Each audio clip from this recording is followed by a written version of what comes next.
Olá, pessoal, e bem-vindos a mais uma análise aqui na RC Invest. Antes da gente mergulhar fundo nos números que estão fazendo barulho no mundo do Ethereum, aquele nosso lembrete de sempre. O que a gente faz aqui é análise, informação, tá? Isso não é conselho financeiro. A pesquisa final é sempre por conta de cada um. E ó, se esse tipo de conteúdo direto ao ponto te interessa, já sabe, né? Se inscreve aí e ativa o sininho para não perder as próximas. Bom, vamos ao que interessa. 222 milhões de dólares negativos. É isso mesmo. Essa foi a saída de capital em apenas uma semana dos fundos de investimento em Ethereum.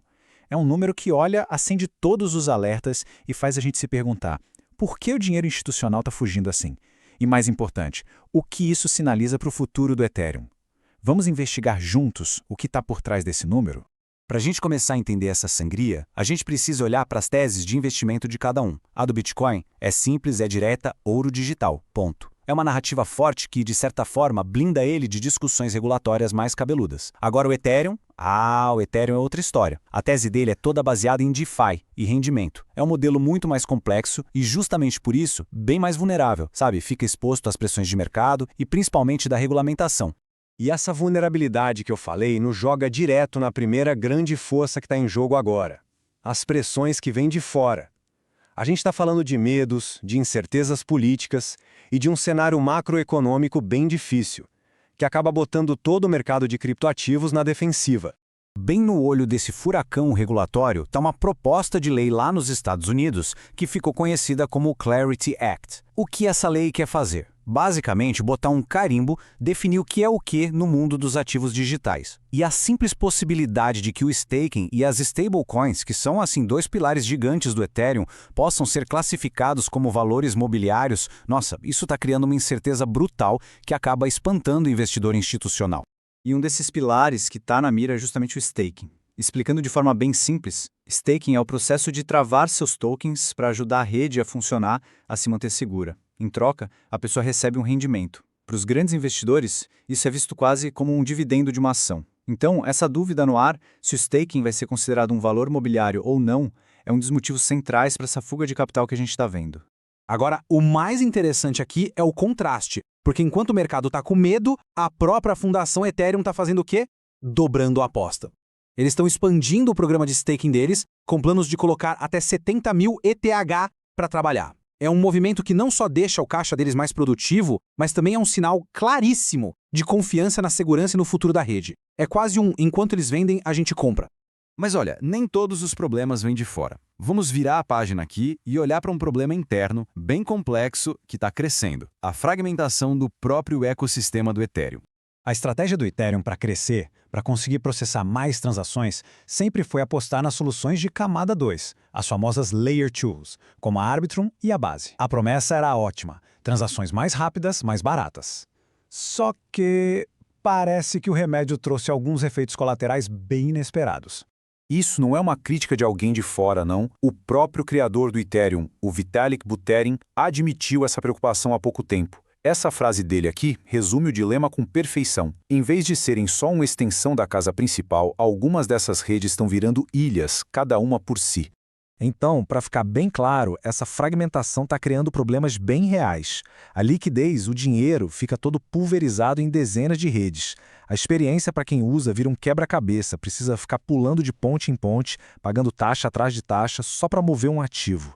E para os desenvolvedores, é um retrabalho enorme. Isso tudo, no fim do dia, ameaça a grande promessa do Ethereum, de ser uma plataforma única, unificada. Bom, e no meio de uma crise de fragmentação, surge o que pode ser o clímax dessa história. Uma proposta nova, bem ousada, bem ambiciosa, que foi desenhada para atacar exatamente esse problema e tentar de alguma forma reunir todo esse ecossistema.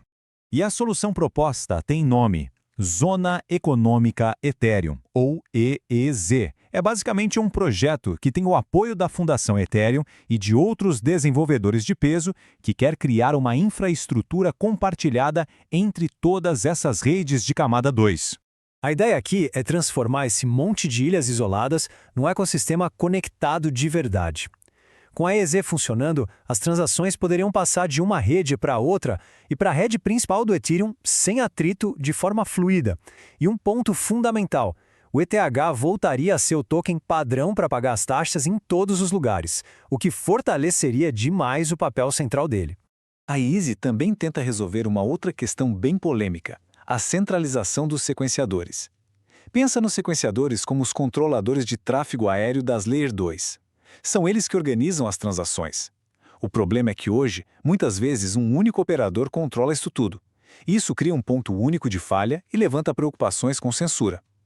Ao criar uma infraestrutura compartilhada, a Easy quer diminuir essa dependência de um só operador e alinhar os interesses de todo mundo com a rede. E tudo isso, pessoal, nos traz a nossa conclusão, um momento que é, sem dúvida, uma encruzilhada para o Ethereum. A sua maior força, que sempre foi a versatilidade, a capacidade de fazer de tudo um pouco, se tornou também uma fonte de risco, expondo a rede a desafios gigantes, tanto de dentro quanto de fora. Então, aqui na RC Invest, a nossa análise se resume em 4 pontos. Primeiro, fiquem de olho na regulamentação. O Clarity Act pode mudar as regras do jogo. Segundo, a nossa visão é que essa fraqueza recente do ETH é o mercado reavaliando a narrativa de rendimento dele. Uma dica importante, essa saída de dinheiro parece muito concentrada nos Estados Unidos, não é um pânico global. E por último, um choque de realidade. O sucesso da Isis é vital. Se esse plano falhar, a gente pode ver o valor continuar vazando da rede principal. E para fechar, fica aqui uma pergunta para a gente pensar. Será que a maior força do Ethereum, que é essa complexidade toda que permite a criação de DeFi, de jogos, de NFTs, será que essa força não virou a sua maior fraqueza? É ela que o coloca sob a mira dos reguladores e que cria esses problemas internos? Enfim, a maior virtude se transformou no maior obstáculo? Quero ver a análise de vocês aqui nos comentários. Valeu por acompanhar e até a próxima.